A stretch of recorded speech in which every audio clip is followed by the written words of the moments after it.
Hello बच्चा लोग, कैसे हैं आप लोग। आप सभी का स्वागत है फिजिक्स बाय विजय एकेडमी पर। जैसा कि आप सभी को पता है, आजादी का अमृत महोत्सव वाले दिन यानी कि 15 अगस्त 2022 जो अभी इंडिपेंडेंस डे गया है, मैंने उस दिन 11वीं क्लास की फिजिक्स का कोर्स लॉन्च किया है। फर्स्ट लेक्चर से ही स्टार्ट किया है, बिल्कुल बेसिक से स्टार्ट किया है। इस वीडियो को ज्यादा से ज्यादा शेयर कर दो। क्यों? क्योंकि ये उन बच्चों के लिए है ये वीडियो जो 10वीं से 11वीं क्लास में आए हैं। ये उन सभी बच्चों के लिए यह वीडियो है जो नीट और जेईई की प्रिपरेशन कर रहे हैं। इसीलिए इस वीडियो को ज्यादा से ज्यादा अपने दोस्तों तक फैला दो, शेयर कर दो। क्यों? क्योंकि मैं यहां पर बहुत बेसिक से पढ़ाने वाला हूं। बहुत ही छोटी छोटी चीजें भी मैं एक्सप्लेन करूंगा, बहुत ही सिंपल वे में एक्सप्लेन करूंगा। फिजिक्स से प्यार हो जाएगा आप सभी लोगों को। तो चलिए स्टार्ट करते हैं। लास्ट लेक्चर में हमने जो है फिजिकल वर्ल्ड देखा था, इसके बाद हमने फिजिक्स के बारे में पढ़ा, साइंस भी देखा था। देन जो नेचुरल फिनोमेनाज और नॉन नेचुरल फिनोमेनाज हैं, उन सभी को हम किसकी हेल्प से एक्सप्लेन करते हैं? कुछ रूल और कॉन्सेप्ट की हेल्प से एक्सप्लेन करते हैं। उसके बाद जो रूल्स और कॉन्सेप्ट हैं फिजिक्स के, उनको एक्सप्लेन करने के लिए हमें फिजिकल क्वांटिटीज चाहिए। तो ये सारी चीजें जो है हमने लास्ट लेक्चर में पढ़ी थी। लास्ट लेक्चर में मैंने आपसे एक सवाल पूछा था, हमारे चारों तरफ जो भी घटनाएं हो रही हैं, क्या उन सभी घटनाओं को एक्सप्लेन करने के लिए अलग अलग रूल या कॉन्सेप्ट की जरूरत है? आज का लेक्चर इसी क्विज को आगे बढ़ाते हुए इस क्विज का आंसर ढूंढेंगे। तो इस क्विज का आंसर ढूंढेंगे तो हम आगे पहुंचेंगे कि भाई इसका क्या आंसर है ना। तो क्वेश्चन आपको क्लियर है कि जो हमारे चारों तरफ जितनी भी घटनाएं हो रही हैं, क्या उन सभी घटनाओं को एक्सप्लेन करने के लिए फिजिक्स के अंदर अलग अलग रूल या कॉन्सेप्ट की जरूरत है, या कुछ ऐसे कॉन्सेप्ट है जिनको एक ही कॉन्सेप्ट से हम बहुत सारी चीजों को एक्सप्लेन कर सकते हैं? चलिए स्टार्ट करते हैं, समझने की कोशिश करते हैं। सबसे पहले मैं यहां पर कुछ एग्जाम्पल दूंगा, कुछ एग्जाम्पल आपको बताऊंगा, ध्यान से समझेंगे। मान लीजिए ये बल्ब है भाई, ये बल्ब है और ये बल्ब जो है किसी सर्किट से कनेक्टेड है। ओहो, ये बल्ब जो है किसी सर्किट से कनेक्टेड है। ऐसे वोल्टेज बना देते हैं ना, पोटेंशियल। आप यहां पर क्या देखते हैं कि जो इलेक्ट्रिकल एनर्जी है वो किस में कन्वर्ट होती है?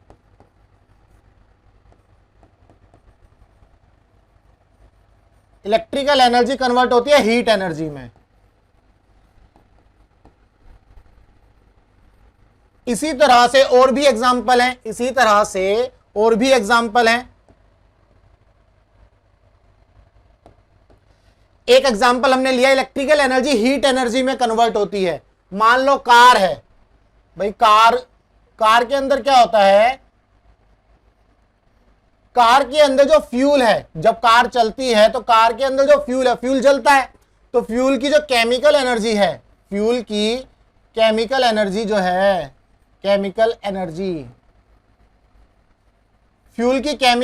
किस में कन्वर्ट होती है? इस कार को चलाने में, दैट मीन्स वर्क डन में कन्वर्ट होती है। फ्यूल की केमिकल एनर्जी वर्क डन में कन्वर्ट होती है। ऐसे ही और एग्जांपल ले सकते हैं। मान लो छत पर टैंक रखा है, ये भाई छत हो गई, यहां पर ये टैंक रखा है, यहां पर एक पंप लगा दिया हमने। पंप क्या करेगा? वाटर इनलेट होगा, यहां से वाटर आएगा और ये पंप जो है पानी को ऊपर पहुंचा करके टैंक के अंदर भर देगा। तो बेसिकली क्या होता है कि जो पंप है, पंप क्या करता है? काइनेटिक एनर्जी को पोटेंशियल एनर्जी में कन्वर्ट करता है। पंप क्या करता है? काइनेटिक एनर्जी को पोटेंशियल एनर्जी में कन्वर्ट करता है।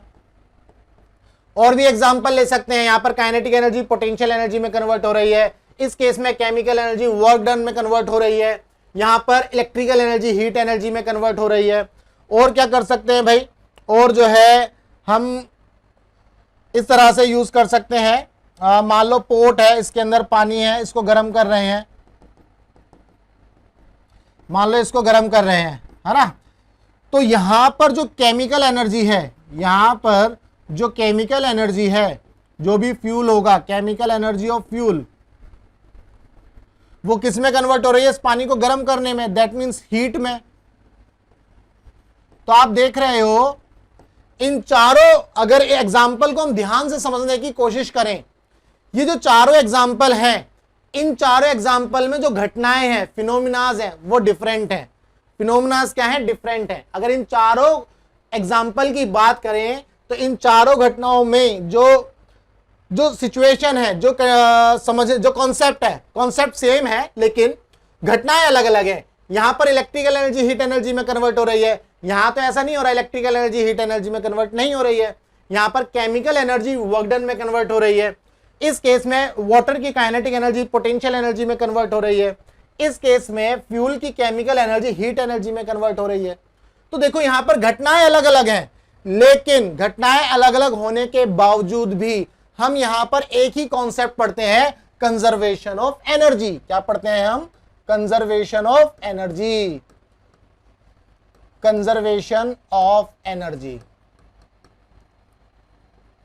तो इसका मतलब यह है कि ऐसी बहुत सारी घटनाएं हैं, ऐसी बहुत सारी घटनाएं हैं जिनको हम कुछ कॉन्सेप्ट या कुछ रूल्स की हेल्प से एक्सप्लेन कर सकते हैं। इसी को बोला जाता है यूनिफिकेशन। क्या बोला जाता है इसको? यूनिफिकेशन। ये जो टर्म है इसको क्या बोला जाएगा? यूनिफिकेशन। उम्मीद करता हूं आपको यूनिफिकेशन का कॉन्सेप्ट समझ में आ गया। तो यूनिफिकेशन का मतलब है कि जो डिफरेंट डिफरेंट घटनाएं हैं, जो डिफरेंट डिफरेंट फिनोमिनाज हो रही हैं हमारे चारों तरफ, हम उनको क्या करते हैं? यूनिफाई करते हैं किसी एक कॉन्सेप्ट से। क्लियर है? तो जैसे कंजर्वेशन ऑफ एनर्जी का कॉन्सेप्ट हो गया, ऐसे ही यूनिफिकेशन के अंदर हम दूसरा पॉइंट ले लेते हैं, conservation of mass. Conservation of mass. Conservation of मास भी क्या है? यूनिफिकेशन का ही टॉपिक है, यानी यूनिफिकेशन के अंदर ही इसको रखा गया है।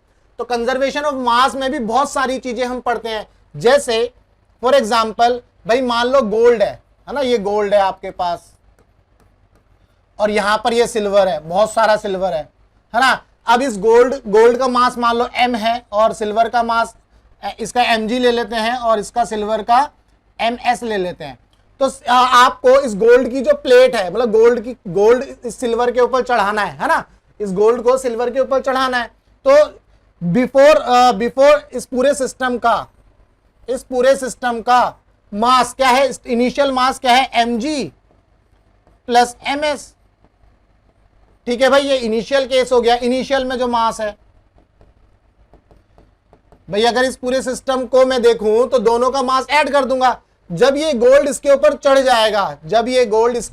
जाएगा, मान लो एग्जांपल में हम यहां ले लेते हैं, ये सिल्वर आ गया और इसके ऊपर क्या आ गया? गोल्ड आ गया। तो इस केस में ये फाइनल वाला केस हो गया। तो इस केस में जो मास होगा वो भी यही हो जाएगा, mg plus ms। That means initial mass is equal to final mass. तो ये क्या है? Conservation of mass. Conservation of mass ऐसा नहीं है कि हम यहीं पर कंजर्वेशन ऑफ मास लगा सकते हैं, कंजर्वेशन ऑफ मास हम बहुत जगह लगा सकते हैं। दूसरे एग्जांपल एक और देख लेते हैं कंजर्वेशन ऑफ मास का ही। फॉर एग्जांपल कोलिजन है ना, मान लो ये m1, एक दूसरी बॉडी है m2। ठीक है, अगर हम मान लो बिफोर कोलिजन और आफ्टर कोलिजन अगर हम इन दोनों का मास देखेंगे तो वो क्या होगा? सेम ही होगा भाई। इस सिस्टम का मास कितना है? m1 plus m2। और कोलिजन के बाद भी कितना होगा? m1 plus m2, m1 plus m2। तो हम ये सारी चीजें समझ सकते हैं, है ना। कोलिजन से पहले और कोलिजन के बाद जो मास है सिस्टम का वो कंजर्व है। तो कंजर्वेशन ऑफ मास भी किसका कॉन्सेप्ट है? यूनिफिकेशन का। समझ में आया? तो यूनिफिकेशन क्या है? बेसिकली जो फिजिक्स के अंदर डिफरेंट डिफरेंट फिनोमेनाज हो रही हैं, जो भी हमारे नेचर में डिफरेंट डिफरेंट फिनोमेनाज हो रही हैं, हम उनको क्या करते हैं? यूनिफाई करते हैं किसी एक कॉन्सेप्ट से, किसी एक रूल से। क्या ये बात क्लियर है? आगे की बात करेंगे हम। ऐसे ही एक और एग्जांपल ले सकते हैं, मान लो फोर्स भी एक ऐसा अगर फोर्स की बात करें तो फोर्स क्या है? कॉन्सेप्ट है। फोर्स क्या है? कॉन्सेप्ट। तो अगर हम फोर्स की बात करते हैं तो क्या ये यूनिफिकेशन में आएगा? इसको समझने की कोशिश करेंगे। भाई मान लो ये ब्लॉक है, एक ब्लॉक है इस ब्लॉक के ऊपर आपने फोर्स लगाया, ये फोर्स लगाया। अब आपको पता है जब ये ब्लॉक के ऊपर फोर्स लगाएंगे तो इसके ये जो ब्लॉक है और ये वाला जो सरफेस है, इनके बीच में क्या लगेगा? फोर्स ऑफ फ्रिक्शन लगेगा। इनके बीच में फोर्स ऑफ फ्रिक्शन लगेगा। ये कैसा होगा? ये भी, ये क्या है? Force of friction. तो यहां देखो ये वाला फोर्स कैपिटल एफ और स्मॉल एफ, देखो घटनाएं अलग अलग हैं, घटनाएं अलग अलग हैं, फ्रिक्शन का रोल अलग है। ये वाला जो कैपिटल एफ ये अप्लाइड फोर्स है, दोनों चीजें अलग अलग हैं, लेकिन है तो फोर्स ही। भाई इसकी भी यूनिट क्या है? न्यूटन। इस स्मॉल फोर्स की यूनिट भी न्यूटन है, बड़े वाले जो फोर्स है, जो अप्लाइड फोर्स है, इसकी यूनिट भी न्यूटन है। दैट मीन्स हमने क्या किया? एक सिंगल कॉन्सेप्ट ऑफ फोर्स से ही इन चीजों को एक्सप्लेन किया। तो फोर्स भी क्या आता है भाई? यूनिफिकेशन का ही एक एग्जांपल ले सकते हैं। इसी को बोला जाता है कॉन्सेप्ट ऑफ यूनिफिकेशन। क्या ये बात क्लियर है? जो भी घटनाएं हमारे चारों तरफ हो रही हैं, हम उनको क्या करते हैं? यूनिफाई कर देते हैं, किसी एक कॉन्सेप्ट या एक रूल या लॉ से यूनिफाई कर देते हैं। क्या ये बात क्लियर है? चलिए, ये थी बात यूनिफिकेशन की। नेक्स्ट आते हैं, अच्छा इसमें फोर्स में हम एक और ले सकते हैं भाई, ग्रेविटेशनल फोर्स ले सकते हैं। ग्रेविटेशनल फोर्स एक और ले लिया example, gravitational force. Gravitational force क्या है? ये भी यूनिफिकेशन का कॉन्सेप्ट है। देखो क्या होता है भाई, मान लो ये सन है ना, ये क्या है? सन। सन के चारों तरफ क्या है? अर्थ रिवॉल्व कर रही है। मान लो ये अर्थ रिवॉल्व कर रही है, ये बना दी अर्थ, ठीक। जब ये अर्थ जो है सन के चारों तरफ रिवॉल्व करेगी एक ऑर्बिट के अंदर, तो इन दोनों के बीच में जो फोर्स लग रहा है वो ग्रेविटेशनल फोर्स होता है, ठीक है। अब देखो घटना अलग है ना, ये घटना अलग है तो लेकिन फोर्स ही, ये भी ग्रेविटेशनल फोर्स है, इसकी भी यूनिट न्यूटन होगी, है ना। ऐसे ही अर्थ, अगर मान लो ये अर्थ है और हम एक बॉल जो है ऊपर फेंकते हैं और ये बॉल कुछ देर के बाद नीचे आती है, ये भी कैसा फोर्स होता है? Gravitational force. Gravitational force by the earth, gravitational, ये अर्थ है हमारी, gravitational force by the earth is called the gravity. तो ये भी क्या है? Gravitational force. यहां पर ये है ग्रेविटेशनल फोर्स। देखो फिनोमिना डिफरेंट है, फिनोमिना डिफरेंट है, लेकिन क्या है? हमने कॉन्सेप्ट कौन सा लगाया? ग्रेविटेशनल फोर्स का। इसका मतलब यही हुआ कि यूनिफिकेशन के अंदर जितनी भी डिफरेंट फिनोमिनाज होती हैं, हम उनको किसी एक कॉन्सेप्ट के अंदर यूनिफाई कर देते हैं, ठीक है। अगर हम हर कॉन्सेप्ट के लिए अलग अलग रूल लगाते रहेंगे तो हमारे लिए तो दिक्कतें बढ़ जाएंगी, इसीलिए इसको बोला जाता है कॉन्सेप्ट ऑफ यूनिफिकेशन। क्या ये बात क्लियर है? चलिए आगे की बात करते हैं, कॉन्सेप्ट ऑफ रिडक्शनिज्म। ये था हमारा यूनिफिकेशन का कॉन्सेप्ट। अब बात करते हैं किसकी? Concept of reductionism. Concept of reductionism में क्या होगा? कॉन्सेप्ट ऑफ रिडक्शनिज्म,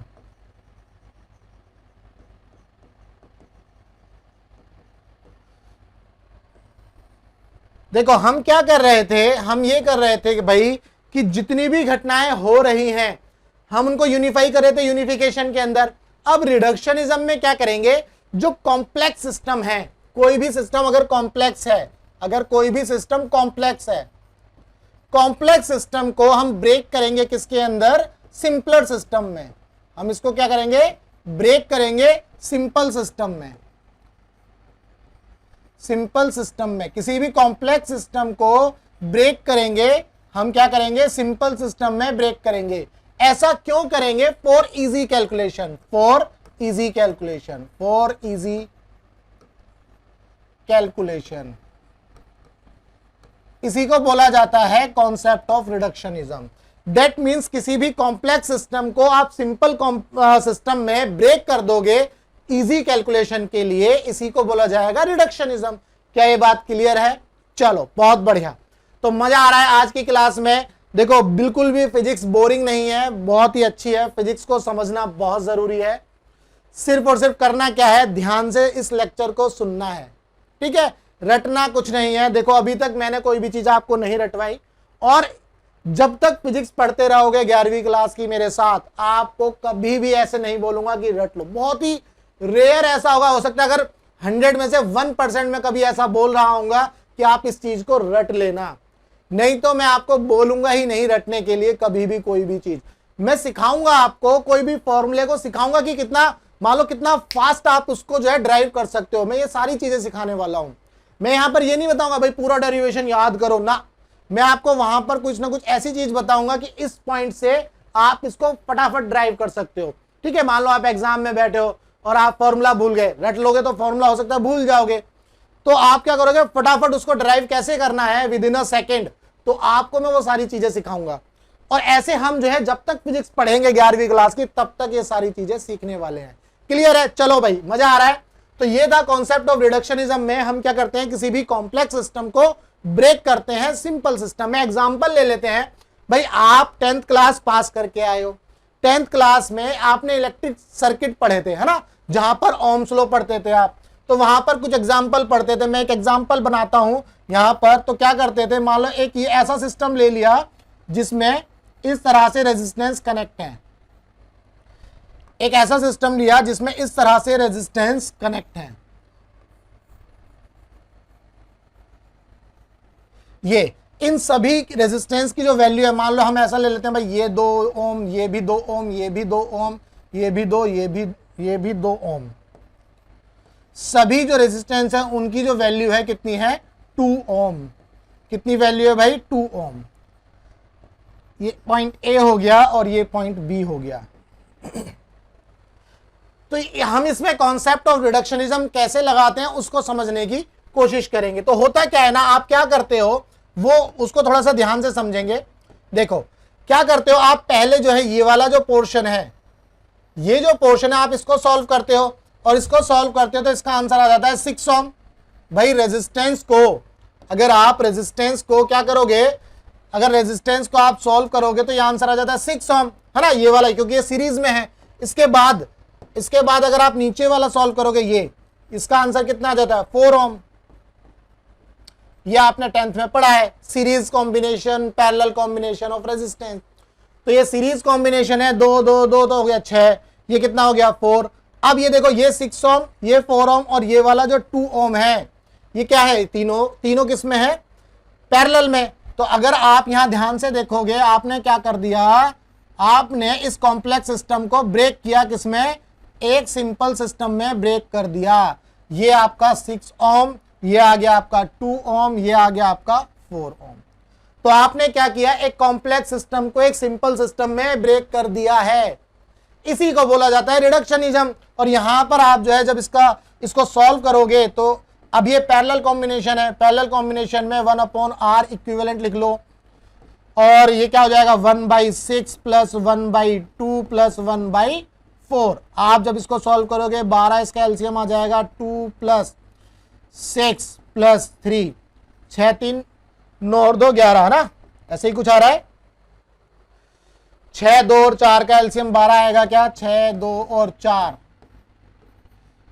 3 1 2 2 3 6 दूनी 12, ठीक है, 6 दूनी 12, 2 आ गया, 2 6 12 ये आ गया, और 4 3 12 3 आ गया, 6 3 9 और 2 11, 11/12 जो है इक्विवेलेंट रेजिस्टेंस आया, 11/12 जो है इक्विवेलेंट रेजिस्टेंस आ गया है। क्या ये बात क्लियर है? दैट मीन्स अब इसको और ब्रेक कर दिया हमने। देखो इसको कैसे बनाओगे, अब आप बनाओगे ये रेजिस्टेंस, और ये हमारा कितने ओम का है, 11/12 ओम का। क्या ये बात क्लियर है? तो रिडक्शनिज्म में हम कॉम्प्लेक्स सिस्टम को ब्रेक करते हैं सिंपल सिस्टम में, और स्टेप्स के साथ सॉल्व करते हैं। यहां पर एक स्टेप में हमने इसको सॉल्व किया, फिर इसको, फिर इसको, है ना, फिर तीनों पैरेलल में इसको सॉल्व किया, फिर जो है फाइनल बना दिया। यही है रिडक्शनिज्म। बुक से पढ़ोगे, थ्योरी लिखी है, समझ में आएगी नहीं, कुछ फायदा नहीं है। तो चीजों को बस ध्यान से समझ लो, क्या है कॉन्सेप्ट ऑफ रिडक्शनिज्म। आगे बढ़ते हैं कॉन्सेप्ट ऑफ रिडक्शनिज्म में। ये तो भाई तुमने 10th क्लास में पढ़ा था, तो इसलिए हमने बता दिया। अब सर जी कुछ ऐसे एग्जाम्पल भी तो बताओ जो 11th क्लास में यूज होंगे। चलो भाई एक एग्जाम्पल 11th क्लास का भी ले लेते हैं, एक एग्जाम्पल ऐसा 11th क्लास का भी ले लेते हैं। आप क्या पढ़ोगे, पुली पढ़ोगे, पुली वाले केसेस पढ़ोगे। यहाँ पर एक मास लटका होगा, एक दूसरा मास यहाँ लटका होगा। मान लो ये M1 है, ये M2 है ना, और ये पुली है हमारी। तो इस केस में भी आप क्या कर रहे होगे, पहले आप क्या करोगे, पहले आप इसको एनालाइज करोगे, इसकी इक्वेशन लिखोगे फर्स्ट केस में, फिर सेकंड में इसकी इक्वेशन लिखोगे, ये दूसरा पॉइंट हो जाएगा। तो आप देखो आपने क्या किया, इस कॉम्प्लेक्स सिस्टम को सॉल्व करने के लिए इसमें क्या करते हैं, मान लो यहां टेंशन है, यहां पर टेंशन है, तो इसका जो वेट हो गया वो m1g, ये सब सॉल्व करेंगे हम जब सीखेंगे, ये हो जाएगा m2g, है ना। तो ये मान लो ये नीचे आ रहा है, तो इसका एक्सेलरेशन a नीचे आया, इसका एक्सेलरेशन a ऊपर आया, तो बेसिकली हमें क्या निकालना है, यहां पर t निकालना होगा और एक्सेलरेशन निकालना होगा। तो हम क्या करेंगे, पहले इस वाले मास m1 मास को कंसीडर कर लेंगे। पहले m1 मास को जब कंसीडर करोगे तो हमने क्या किया, इस पूरे सिस्टम को ब्रेक कर दिया, पहले m1 को ले लिया फिर m2 को ले लिया, तो हमने पहले m1 को लिया फिर m2 को लिया, यानी कि मैंने इस पूरे कॉम्प्लेक्स सिस्टम को ब्रेक कर दिया छोटे छोटे पोर्शन में। इसी को बोला जाता है कॉन्सेप्ट ऑफ रिडक्शनिज्म। क्या ये बात क्लियर है? क्या भाई चीकू समझ में आया? चीकू बोल रहा था कि फर्स्ट चैप्टर बहुत ही बोरिंग है, तो क्या ये बात समझ में आई चीकू को कि कॉन्सेप्ट ऑफ रिडक्शनिज्म में हम कॉम्प्लेक्स सिस्टम को ब्रेक कर देते हैं सिंपल सिस्टम में। ये है कॉन्सेप्ट ऑफ रिडक्शनिज्म। चलो भाई, ये थी कहानी यूनिफिकेशन की और किसकी, कॉन्सेप्ट ऑफ रिडक्शनिज्म की। अब हम बात करेंगे आगे, अब हम बात करेंगे scope and excitement of physics. अब हम बात करेंगे फिजिक्स का क्या स्कोप है ना। फर्स्ट चैप्टर है, बोरिंग नहीं होने देंगे, टेंशन ना लो, तो बहुत आसानी से सीखेंगे। हमने बहुत आसानी से सारी चीजों को सीखा। पहले हमने क्या पढ़ा था भाई, हमने पढ़ा कि जो फिजिकल वर्ल्ड होता है, फिजिकल वर्ल्ड में क्या होता है, नेचुरल फिनोमेना और नॉन नेचुरल फिनोमेना। उसके बाद साइंस समझा, साइंस के बाद फिजिक्स समझा, फिजिक्स के बाद कुछ रूल और कॉन्सेप्ट को समझा, उसके बाद हमने फिजिकल क्वांटिटी को समझा, इसके बाद यूनिफिकेशन और रिडक्शनिज्म। देखो लिंक बना कैसे, इसी तरह से, रटना नहीं है, ठीक है भाई। अब बात करते हैं फिजिक्स का स्कोप कैसा है ना। फिजिक्स का स्कोप किस टाइप का है। हम फिजिक्स को एक टाइमलाइन के अकॉर्डिंग क्या करते हैं, डिवाइड करते हैं। यहां पर लिख लो 1990। 1990 से पहले वाली जो भी फिजिक्स है उसको बोला जाता है क्लासिकल फिजिक्स। क्या बोला जाता है, क्लासिकल फिजिक्स। जैसे क्लासिकल डांस होता है ऐसे ही क्लासिकल फिजिक्स भी है, ठीक है भाई। पर डांस नहीं करना है, यहाँ पे कॉन्सेप्ट सीखने हैं। 1990 के बाद की जो फिजिक्स है वो मॉडर्न एरा है ना। फिजिक्स का मॉडर्न एरा, जैसे हिस्ट्री में मॉडर्न एरा होता है ना, ऐसे ही यहां पर भी मॉडर्न फिजिक्स, मॉडर्न फिजिक्स। ये स्कोप है बेसिकली फिजिक्स का। जो स्कोप है हम किस तरह से डिवाइड करते हैं ये हम सीख रहे हैं। तो 1990 से पहले क्लासिकल फिजिक्स, 1990 के बाद मॉडर्न फिजिक्स। देखो हो सकता है आपके एग्जाम में ना आए, मैं मानता हूं ये पॉइंट, ये हो सकता है ना आए। अगर 2 या 4-5 मिनट के लिए अगर इसको समझ लोगे तो आपको हमेशा के लिए याद रहेगा, है ना। चीजों को रटना नहीं है, समझ लेना है बस। समझ के भाई 2-4 मिनट लगा लो ना यार, मैं जो बता रहा हूं। तो क्लासिकल फिजिक्स आ गया। इसके बाद जो है क्लासिकल फिजिक्स में बेसिकली होता है क्या है, हम एक मैक्रोस्कोपिक लेवल पर स्टडी करते हैं, मैक्रो लेवल पर स्टडी करते हैं, मैक्रो लेवल पर स्टडी करते हैं। मॉडर्न फिजिक्स के अंदर जो फिजिक्स पढ़ते हैं वो माइक्रो लेवल पर पढ़ते हैं, माइक्रो लेवल। अगर सही वर्ड लिखो तो माइक्रोस्कोपिक लेवल, यहां मैक्रोस्कोपिक लेवल। अगर मैं इसको सही से लिख दूं तो वो आ जाएगा मैक्रोस्कोपिक, मैक्रोस्कोपिक लेवल। और ये क्या हो जाएगा, माइक्रोस्कोपिक लेवल, माइक्रोस्कोपिक। क्लियर है? तो मैक्रोस्कोपिक लेवल और माइक्रोस्कोपिक लेवल की बात होती है। अगर मैक्रोस्कोपिक लेवल को हम किसमें पढ़ेंगे, क्लासिकल फिजिक्स में। माइक्रोस्कोपिक लेवल को पढ़ेंगे मॉडर्न फिजिक्स में। तो अब अगर मैं बात करता हूं कौन कौन सी चीजें हम पढ़ने वाले हैं इसके अंदर, उसको समझे। तो क्लासिकल फिजिक्स में आप क्या पढ़ते हो भाई, मैकेनिक्स पढ़ोगे आप। अभी हम जो है नेक्स्ट चैप्टर हमारा मैकेनिक्स शुरू हो जाएगा, मैकेनिक्स पढ़ोगे। इसके बाद कौन सा टॉपिक पढ़ सकते हैं हम, थर्मोडायनामिक्स यहां पढ़ते हैं। हम क्या पढ़ते हैं, थर्मोडायनामिक्स यहां पढ़ते हैं, ठीक है। और भी पढ़ते हैं, ऑप्टिक्स पढ़ेंगे यहां पर, 12th में पढ़ोगे, ठीक है। इसके बाद इलेक्ट्रोमैग्नेटिज्म भी यहां पर पढ़ते हैं।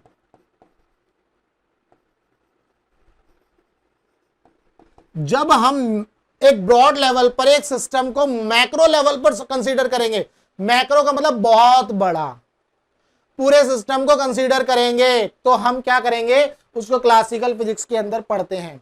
मॉडर्न फिजिक्स के अंदर माइक्रोस्कोपिक लेवल पर यानी कि एटॉमिक लेवल पर पढ़ते हैं। किसके लेवल पर, एटॉमिक लेवल पर। तो जैसा आपको पता चला एटॉमिक लेवल, तो इसका मतलब ये क्या होना चाहिए, एटॉमिक स्ट्रक्चर की बात होगी, यानी कि एटम्स पढ़ोगे आप, न्यूक्लियस यानी कि न्यूक्लियाई पढ़ोगे, है ना, और क्या पढ़ोगे यहाँ पर, और जो है आप थ्योरी ऑफ रिलेटिविटी, ये टॉपिक है, बट ये 11th या 12th में नहीं है, ये आगे का टॉपिक है, थ्योरी ऑफ रिलेटिविटी। ये मॉडर्न फिजिक्स की कुछ कैटेगरीज हैं। यहां पर आप सेमीकंडक्टर डिवाइसेस पढ़ते हो, सेमीकंडक्टर 12th में पढ़ोगे इसे। ये सब क्या है, मॉडर्न फिजिक्स के कुछ पार्ट्स हैं ना, मतलब मॉडर्न फिजिक्स के अंदर कुछ टॉपिक्स हैं जिनको हम पढ़ते हैं। क्या ये बात समझ में आई? बस 2 मिनट के लिए आपको यही तो सीखना था कि 1990 का जो टाइमलाइन है, 1990 से पहले क्लासिकल फिजिक्स, 1990 के बाद मॉडर्न फिजिक्स। 1990 से पहले क्लासिकल फिजिक्स मैक्रो लेवल पर पढ़ेंगे, 1990 के बाद मॉडर्न फिजिक्स माइक्रो लेवल पर पढ़ेंगे। मैक्रो लेवल पर हम कौन कौन सी चीजें पढ़ते हैं, मैकेनिक्स पढ़ेंगे, थर्मोडायनेमिक्स, ऑप्टिक्स, इलेक्ट्रोमैग्नेटिज्म, और भी बहुत सारी हैं, वर्क एनर्जी, पावर, ये सारी चीजें, रोटेशनल मोशन, ये सब चीजें हम यहां पढ़ते हैं क्लासिकल फिजिक्स के अंदर। क्या ये बात समझ में आई? चलो भाई, चीकू को ये बात समझ में आ चुकी है। मॉडर्न फिजिक्स में हम पढ़ेंगे भाई, एटम्स के बारे में पढ़ते हैं, न्यूक्लियस के बारे में पढ़ेंगे, एटॉमिक स्ट्रक्चर के बारे में पढ़ेंगे। जब भी एटम और न्यूक्लियस और इनकी बात होने लगे ना, इलेक्ट्रॉन प्रोटॉन की बात होने लगे, तो समझ जाओ कि हम मॉडर्न फिजिक्स की बात कर रहे हैं। क्लियर है? क्या ये बात समझ में आई? चलो भाई, बहुत बढ़िया। ये थी कहानी scope and excitement of physics, scope की बात। अब नेक्स्ट टॉपिक जो है इसमें आता है साइंटिफिक मेथड्स। नेक्स्ट क्या आता है इसमें? Scientific methods. आपने अपनी बुक में देखा होगा, 11th क्लास की एनसीईआरटी की बुक में क्या है, वो है साइंटिफिक मेथड। साइंटिफिक मेथड, ठीक है भाई। साइंटिफिक मेथड को समझ लेते हैं। बेसिकली साइंटिफिक मेथड का मतलब क्या है, अगर सिंपल भाषा में समझें, फिजिक्स के अंदर जो भी लॉ बनते हैं, कॉन्सेप्ट या कोई भी मैथमेटिकल फॉर्मूला बनता है, वो इसकी हेल्प से बनता है। इसको समझना है।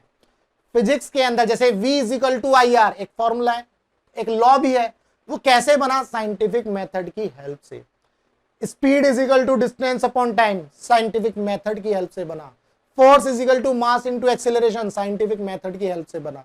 तो बेसिकली जितने भी फॉर्मूले हैं, जितने भी रूल्स या लॉ हैं, वो साइंटिफिक मेथड की हेल्प से बनते हैं, और उनका मैथमेटिकल फॉर्म हम साइंटिफिक मेथड की हेल्प से बनाते हैं। क्या ये बात क्लियर है? तो इसको लिखने की जरूरत तो नहीं है जो मैंने बोला, बस आपको ये समझना है कि साइंटिफिक मेथड की हेल्प से जितने भी फॉर्मूले बनेंगे, जितने भी कॉन्सेप्ट या लॉ के जो मैथमेटिकल फॉर्म बनते हैं, वो सारे साइंटिफिक मेथड की हेल्प से बनते हैं। क्लियर? चलो भाई आगे। अब इसको समझते हैं। इसमें कुछ स्टेप्स इन्वॉल्व होते हैं। फर्स्ट स्टेप की बात करते हैं। फर्स्ट स्टेप में क्या आता है, ये मान लो फर्स्ट स्टेप है। फर्स्ट स्टेप में आता है कलेक्शन ऑफ डेटा। क्या आएगा भाई? Collection of data. अब डेटा आप कैसे कलेक्ट करोगे? कलेक्शन ऑफ डेटा, डेटा आप कैसे कलेक्ट करोगे? या तो कोई एक्सपेरिमेंट करोगे। भाई आप डेटा कैसे कलेक्ट करते हो? एक्सपेरिमेंट की हेल्प से। कोई आप एक्सपेरिमेंट करोगे, उससे आप क्या करोगे? डेटा कलेक्ट कर लोगे। या ऑब्जर्वेशंस, आप कोई चीज ऑब्जर्व कर रहे हो, जैसे आज देख रहे हो यार, आज बारिश बहुत ज्यादा हो रही है, तो आप डेटा कलेक्ट करोगे, है ना, किसी इंस्ट्रूमेंट की हेल्प से, कि आज बारिश कितने mm हुई, इस तरह से, है ना, ऑब्जर्वेशंस लिख सकते हो आप। एक्सपेरिमेंट या ऑब्जर्वेशंस की हेल्प से हमने डेटा कलेक्ट कर लिया। ये है आपका स्टेप नंबर 1। क्लियर है? इसके बाद अगर हम बात करें दूसरे स्टेप की, दूसरे स्टेप में क्या करोगे? जो भी डेटा कलेक्ट किया है, जो भी डेटा आपने कलेक्ट किया, हम क्या करते हैं? उसका पैटर्न देखते हैं। क्या देखते हैं? पैटर्न। यहां पर हम पैटर्न देखते हैं, find pattern between collected data. जो भी डेटा हमने कलेक्ट किया है, हम उसका यहां पर क्या देखेंगे? पैटर्न देखेंगे। पैटर्न देखने का मतलब है, क्या वो डेटा जो भी कलेक्ट किया, क्या वो इंक्रीज हो रहा है, डिक्रीज हो रहा है, क्या वो इंक्रीज होकर डिक्रीज हो रहा है, क्या कांस्टेंट है, इस तरह से। तो इसका मतलब यहां पर जो पैटर्न आप चेक करोगे, किसकी हेल्प से कर लोगे? वो ग्राफ की हेल्प से कर लोगे। भाई ग्राफ बना लोगे जो भी डेटा कलेक्ट किया है। क्या ये बात समझ में आई? पहले आपको डेटा कलेक्ट करना है। दूसरा स्टेप जो है इसके अंदर आपको जो भी डेटा आपने कलेक्ट किया उसका पैटर्न फाइंड आउट करना है। तीसरे स्टेप में क्या करोगे, जो भी पैटर्न आया उस पैटर्न के बेसिस पर एक आप हाइपोथेसिस बनाओगे। हाइपोथेसिस का मतलब है एक फॉर्मूला बनाने की कोशिश करोगे।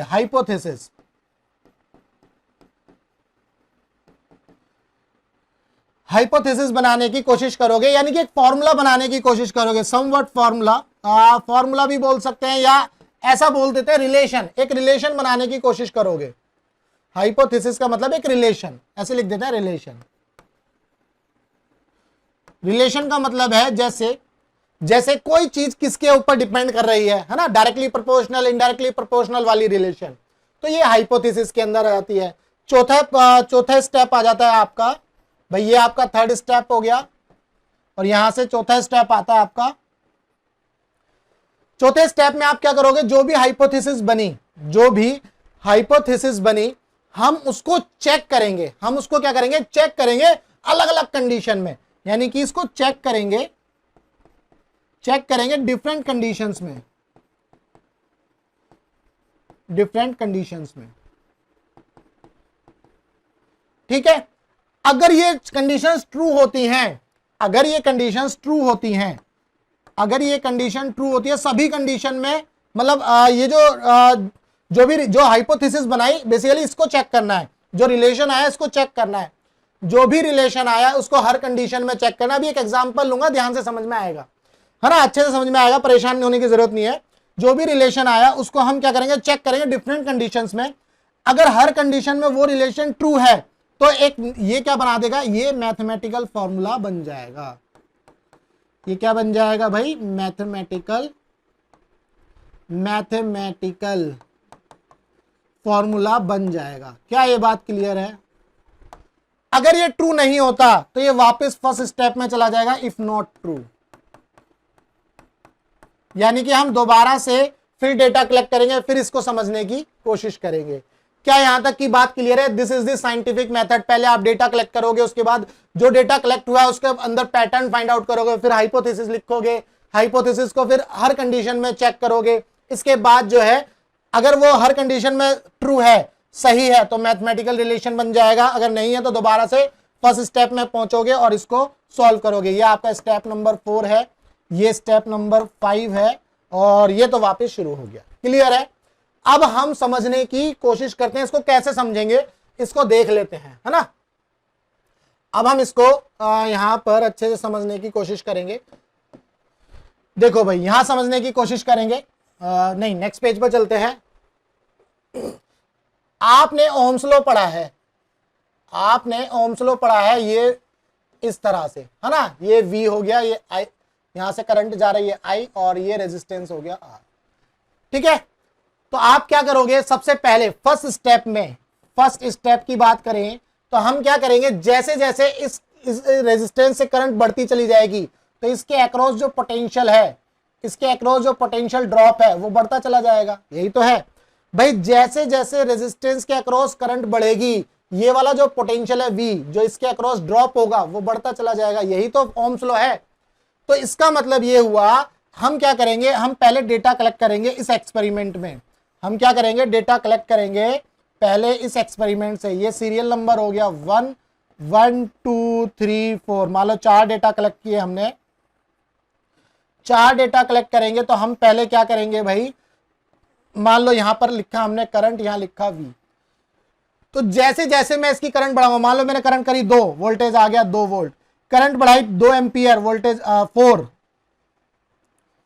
क्योंकि आपको पता है ना स्ट्रेट लाइन आती है, ये भी 4 आ जाएगा, ये 6 आया तो ये 6, ये 8 आया तो ये 8।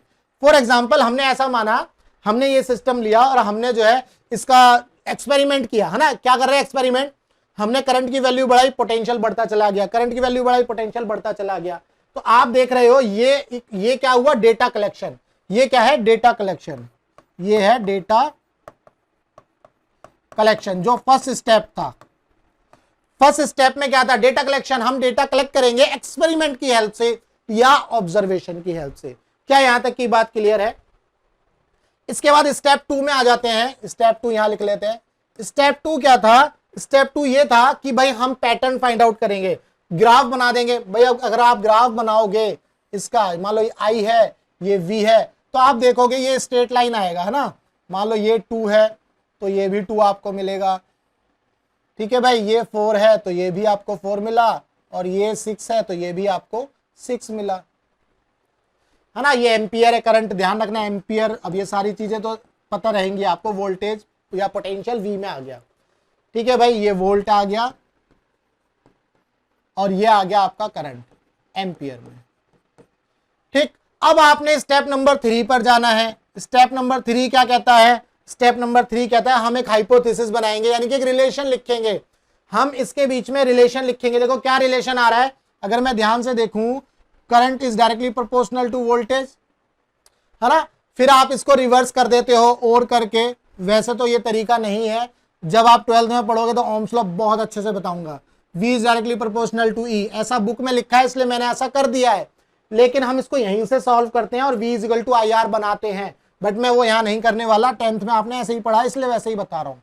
तो I is directly proportional to E, तो V is directly proportional to I, यानी कि जो पोटेंशियल ड्रॉप है ये V, ये किसके ऊपर डिपेंड कर रहा है? करंट के ऊपर। जैसे जैसे करंट बढ़ाएंगे पोटेंशियल ड्रॉप भी बढ़ता जा रहा है। देखो जैसे जैसे करंट बढ़ाई वैसे वैसे पोटेंशियल ड्रॉप भी बढ़ता गया। ये हाइपोथेसिस बना दी। अब स्टेप नंबर 4 इसको समझना है। स्टेप नंबर 4 क्या है? Check different conditions. अब ये जो एक्सपेरिमेंट हो रहा था, ये एक्सपेरिमेंट कहां हो रहा था? मान लो स्कूल में कर रहे थे आप ये एक्सपेरिमेंट। ये एक्सपेरिमेंट कहां किया आपने? स्कूल में। अब ये सिमिलर एक्सपेरिमेंट आप अपने घर पर कर लो, अपने होम में करो। अब स्कूल में मान लो एसी चिल्ड नहीं था, घर पर आए तो एसी चिल्ड है उस कमरे में, है ना, घर पर किया। या ऐसा कर लो भाई बाहर ग्राउंड में किया है, ग्राउंड में किया। देखो कंडीशंस अलग अलग है। घर में आए तो टेम्परेचर डाउन होगा, एसी लगा हुआ है तो टेम्परेचर डाउन हो जाएगा। ग्राउंड पर कर रहे हो, बाहर चिलचिलाती धूप है, एकदम गर्मी है, तो अब यहाँ टेम्परेचर ज्यादा बढ़ जाएगा, है ना। तो यानी कि कंडीशंस देखो अलग अलग हो गई।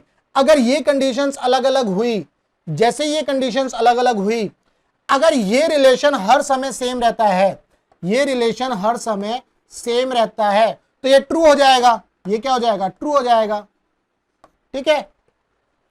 अब देखो मैंने ये एग्जांपल क्यों लिया है, आप ये भी तो सोचो। मैंने जो है ये टेम्परेचर से ही रिलेट क्यों किया है?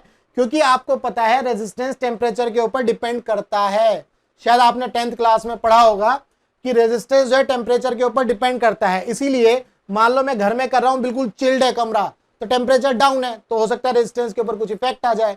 जैसे ही टेम्परेचर बढ़ेगा, बाहर चले गए चिल्ड गर्मी में एकदम, तो वहां टेम्परेचर ज्यादा है, तो हो सकता है रेजिस्टेंस के ऊपर कुछ इफेक्ट आ जाए। तो टेम्परेचर के अकॉर्डिंग रेजिस्टेंस बढ़ता है, मतलब बढ़ता है मतलब इफेक्ट आता है। तो इसीलिए जो भी इफेक्ट आता है उसके हिसाब से मैंने कंडीशंस रखी हैं। अगर सभी कंडीशंस में I is directly proportional to V आता है, तो मेरे हिसाब से ये रिलेशन हमारी करेक्ट है, ट्रू है। अब स्टेप नंबर 4 में हम इसको क्या बना देंगे? एक मैथमेटिकल फॉर्मूला बना देते हैं। तो I is directly proportional to V, और आप इसको लिख देते हो V is directly proportional to I, और फिर आप लिखते हो V is equal to IR। ये हमारा मैथमेटिकल फॉर्मूला बन जाता है। Step number 5, sorry step number 5। ये स्टेप नंबर 5 में हमारा क्या बन गया? Mathematical formula.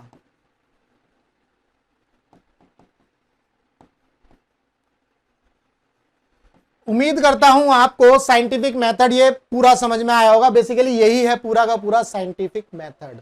क्या ये बात क्लियर है? देखो फिर से समझ लो। पहले हम डेटा कलेक्ट करते हैं, फिर उसके बीच में पैटर्न फाइंड आउट करते हैं, फिर हाइपोथेसिस लिखते हैं। हाइपोथेसिस के बाद हम जो है ये चेक करेंगे कि डिफरेंट डिफरेंट कंडीशंस में क्या ये हाइपोथेसिस सही है। अगर ये सही है हर कंडीशंस में तो मैथमेटिकल फॉर्मूला बना देंगे। अगर कंडीशन सही नहीं है तो हम वापस इसको दोबारा से रिपीट करेंगे, ठीक है। ये उसका एग्जांपल है, ओम्स लॉ वाला जो एग्जांपल दिया है मैंने। अब इसी को तो बोला गया ओम्स लॉ, पहले थोड़ी पता था। इसी को क्या बोला गया? Ohm's law. तो ये एक्सपेरिमेंट कौन कर रहा था? ओम कर रहे थे। ओम साइंटिस्ट का नाम है, उन्होंने इसका ये एक्सपेरिमेंट किया था इस तरह से। तो इस जब ये रिलेशन आया तो इसको ओम्स लॉ बोल दिया। क्या ये बात समझ में आई? यही है साइंटिफिक मेथड। इसी तरह से न्यूटन ने भी जब इसको सॉल्व किया होगा, F इजिकल टू ma पर पहुंचा, ठीक है। F इजिकल टू ma पर न्यूटन पहुंचा होगा, ठीक है। इस तरह से जो है ये सारी चीजें आती हैं फिजिक्स के अंदर। जो भी फॉर्मूले आप देखते हो वो फॉर्मूले कहीं आसमान से नहीं टपके, उन फॉर्मूलों के ऊपर एक्सपेरिमेंट किए गए, डेटा कलेक्ट किया गया एक्सपेरिमेंट की हेल्प से, फिर उनको एनालाइज किया गया है, एनालाइज करने के बाद उनके ऊपर हाइपोथेसिस बनी, वो हाइपोथेसिस हर कंडीशंस में चेक करी गई और फिर वो जो है फॉर्मूलों के फॉर्म में आए। क्या ये बात क्लियर है? ये है साइंटिफिक मेथड।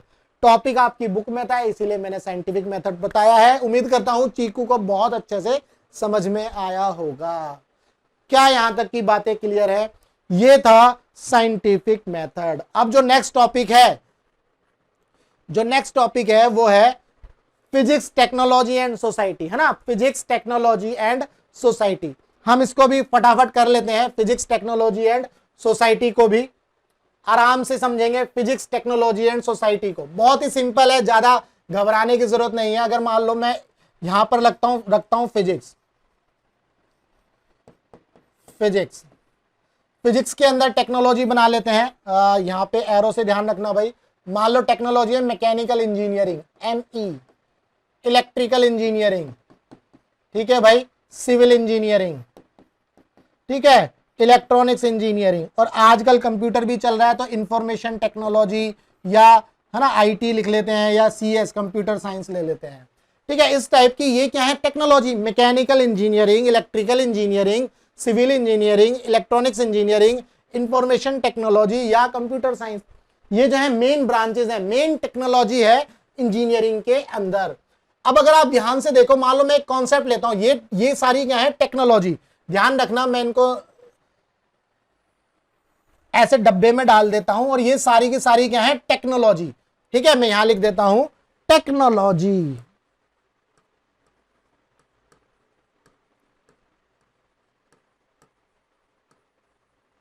ये सारी क्या है? टेक्नोलॉजी। फिजिक्स कंप्लीट हो गया यहां पर। Physics, technology and society, physics, technology and society जो टॉपिक है, physics, technology and society. Physics आ गया, टेक्नोलॉजी आ गया, अब हम सोसाइटी पर पहुंचने वाले हैं। सोसाइटी पर पहुंचेंगे, जैसे ही हम सोसाइटी पर कैसे पहुंचेंगे ये समझना है। सोसाइटी पर हम ऐसे ही नहीं पहुंच जाएंगे। फिजिक्स का क्या रोल है सोसाइटी को, क्या देन है फिजिक्स की, यही समझना है। तो इसके बीच में कॉन्सेप्ट आएगा, इसके बीच में क्या आएगा? कॉन्सेप्ट, यहां पर आएगा कॉन्सेप्ट, ठीक है भाई। ये जो येलो से है ये है कॉन्सेप्ट। अब मैं यहां पर आपको समझाऊंगा कि है क्या। जैसे मैकेनिकल इंजीनियरिंग में एक कॉन्सेप्ट ले लो, थर्मोडायनामिक्स। थर्मोडायनामिक्स ये मैकेनिकल इंजीनियरिंग का कॉन्सेप्ट है। आप 11th क्लास में पढ़ोगे थर्मोडायनामिक्स एक चैप्टर, ठीक है। मैकेनिकल इंजीनियरिंग में एक पूरा सब्जेक्ट होता है थर्मोडायनामिक्स। तो थर्मोडायनामिक्स एक कॉन्सेप्ट है। टेक्नोलॉजी क्या है? Mechanical engineering. कॉन्सेप्ट क्या है? थर्मोडायनामिक्स। अब थर्मोडायनामिक्स की वजह से सोसाइटी को क्या क्या मिला? अगर मैं बात करूं सोसाइटी को मिलने वाली चीजों की, तो एसी मिला, एयर कंडीशन, ठीक है भाई। पावर प्लांट भाई सोसाइटी को ही तो मिला भाई, पावर प्लांट बने तभी तो बिजली आ रही है घरों में। इसके बाद अगर मैं बात करता हूं आगे, तो आपको एसी मिला, पावर प्लांट मिला, और रेफ्रिजरेटर आपके घरों में है, रेफ्रिजरेटर, है ना। ये थर्मोडायनामिक्स के ऊपर है। बाइक के engine, bike engine, car engine, bike and car engine, ये सभी क्या है? ये सभी है सोसाइटी को मिली हुई चीजें, है ना। सोसाइटी में आई है भाई, आपके पास एसी है, घर में बैठे हो, सुविधा वाली चीजें हैं। तो फिजिक्स का क्या रोल है ये देखो, समझ में आया। फिजिक्स के जो कॉन्सेप्ट है, मतलब फिजिक्स, टेक्नोलॉजी एंड सोसाइटी। तो फिजिक्स को कहां यूज कर रहे हैं? मैकेनिकल इंजीनियरिंग में। मैकेनिकल इंजीनियरिंग टेक्नोलॉजी है। कॉन्सेप्ट क्या है? थर्मोडायनामिक्स, जो हम फिजिक्स के अंदर पढ़ेंगे। और इसके बाद ये सोसाइटी की देन है ना, सोसाइटी को मिला है ये सारी चीजें। अगर हम इलेक्ट्रिकल की बात करें, अगर मान लो इलेक्ट्रिकल में मैं इलेक्ट्रिक सर्किट की बात कर लेता हूं, इलेक्ट्रिक सर्किट भाई, इलेक्ट्रिक सर्किट जो है ये एक टेक्नोलॉजी है। पूरी की पूरी चैप्टर इलेक्ट्रिकल इंजीनियरिंग में हम पूरा का पूरा जो है टॉपिक पढ़ते हैं, एक बुक पढ़ते हैं इलेक्ट्रिक सर्किट की। तो इलेक्ट्रिक सर्किट में अगर हम बात करें, अगर हम इलेक्ट्रिक सर्किट में बात करेंगे तो क्या क्या चीजें मिलने वाली हैं भाई। इलेक्ट्रिक सर्किट में आप देखते हो ना, आप अपने घरों में वायरिंग देखते हो। अब ये जो है इलेक्ट्रिक सर्किट की वजह से ही तो है। आप जितनी भी चीजें हैं, जैसे मान लो मोटर, है ना, मोटर की वायरिंग देखते हो, मोटर, ट्रांसफॉर्मर, है ना। इसमें एक और टॉपिक ले सकते हैं हम, electromagnetic induction, electromagnetic induction, EMI 12th में पढ़ोगे इलेक्ट्रोमैग्नेटिक इंडक्शन। इलेक्ट्रोमैग्नेटिक इंडक्शन की मदद से हम क्या क्या बनाते हैं, ट्रांसफॉर्मर बना लेते हैं। ये कॉन्सेप्ट यूज होते हैं वहां पर, ट्रांसफॉर्मर, ठीक है। और क्या बना लेते हैं, जनरेटर, जनरेटर हो गया, ट्रांसफॉर्मर हो गया, मोटर हो गया, सब इलेक्ट्रोमैग्नेटिक इंडक्शन की हेल्प से हम जो है इन चीजों को बना लेते हैं। और भाई आप यूज करते हो घरों में, ट्रांसफॉर्मर भी मिलेगा आपको, जनरेटर भी मिलता है, ऐसा नहीं है जनरेटर नहीं है। भाई आपके जो मोबाइल चार्जर है उनके अंदर ट्रांसफॉर्मर है या नहीं। भाई ट्रांसफॉर्मर का क्या रोल है, हाई वोल्टेज को लो वोल्टेज में कन्वर्ट कर देता है। अब आपके घर में 220 वोल्ट आ रही है, 220 वोल्ट पे अगर आप फोन लगाओगे तो फोन उड़ जाएगा। तो जो आपके मोबाइल के चार्जर हैं उनके अंदर ट्रांसफॉर्मर लगे हुए हैं। घर में पानी की मोटर है ना, पंप है जो पानी को नीचे से ऊपर ले जाता है ना, छत पर ले जाएगा, तो वहां पर मोटर लगी है। वायरिंग तो है ही भाई, जो वायरिंग की वजह से ही तो आपके घरों में क्या आ रही है, वायरिंग की वजह से ही आपके घरों में लाइट चल रही है ना, पूरे कमरों में लाइट्स है। तो ये इलेक्ट्रिकल इंजीनियरिंग की देन है। अगर हम सिविल इंजीनियरिंग की बात करें तो जैसे हम सिविल इंजीनियरिंग में बिल्कुल अलग अलग बुक्स पढ़ते हैं,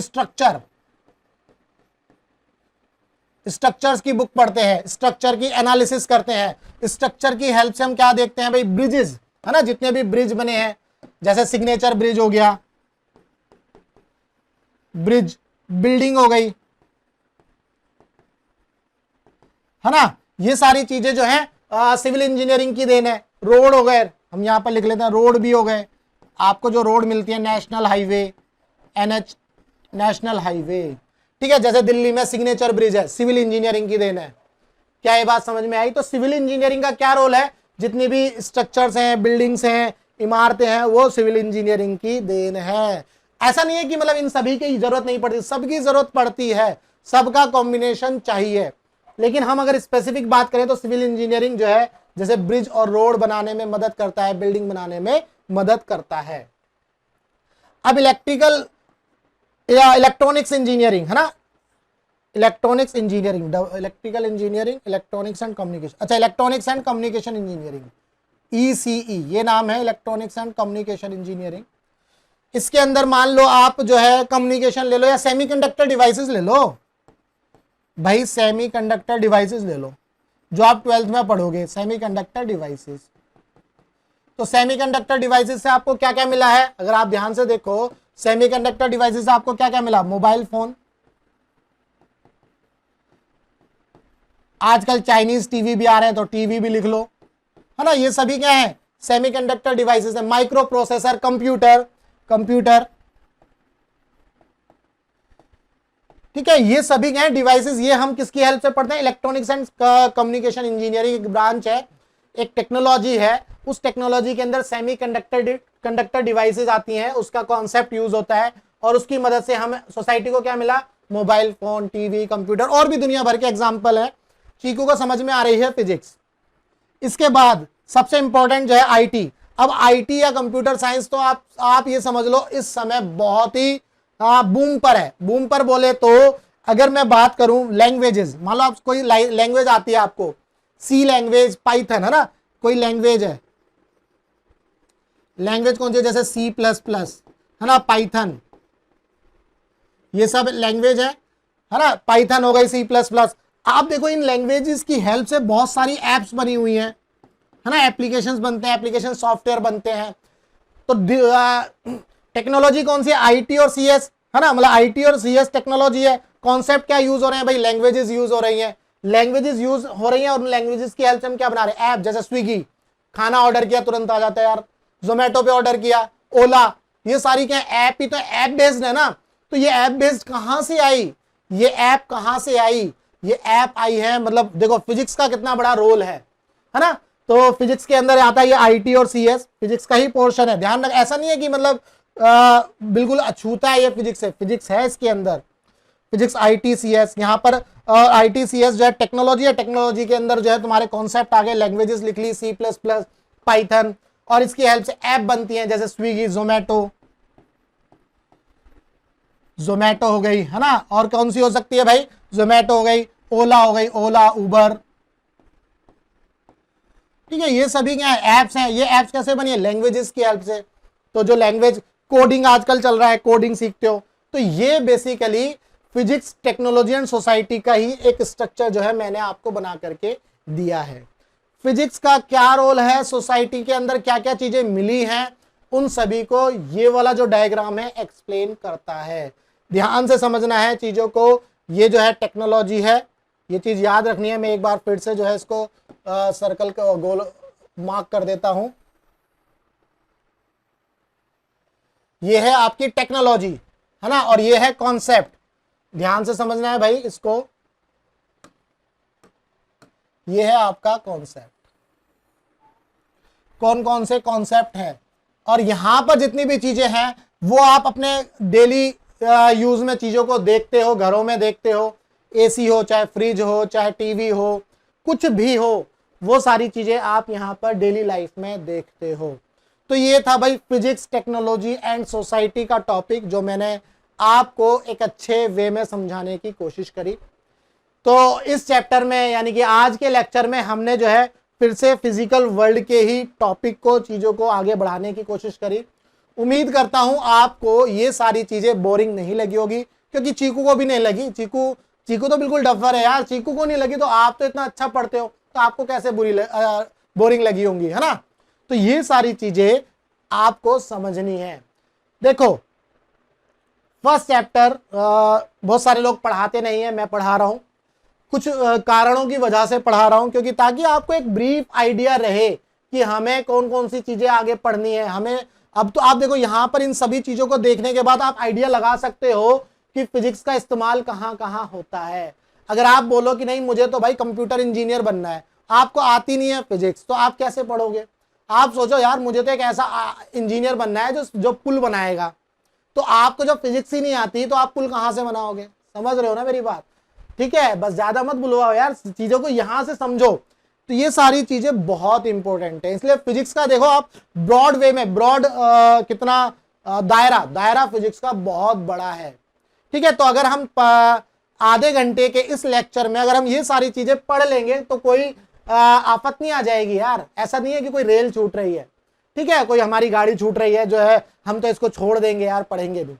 चीजों को ध्यान से पढ़ो, अच्छे से पढ़ो। बिल्कुल ऐसे ही मैं बाकी चैप्टर भी कराऊंगा, बहुत ही सिंपल वे में।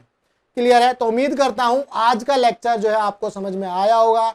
आज के लेक्चर में हमने यूनिफिकेशन पढ़ा, रिडक्शनिज्म पढ़ा, इसके बाद साइंटिफिक मेथड देखा, then physics technology and society. ये जो डायग्राम बना है फिजिक्स टेक्नोलॉजी एंड सोसाइटी का, आज के लेक्चर में हमने ये सारी चीजें अच्छे से बखूबी समझी और सीखी।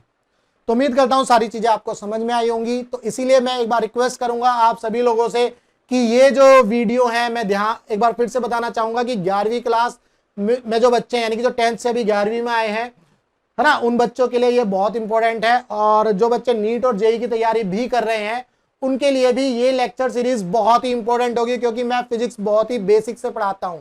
मैं चीजों को नहीं रटवाता, बहुत प्यार से समझाऊंगा सारी चीजें।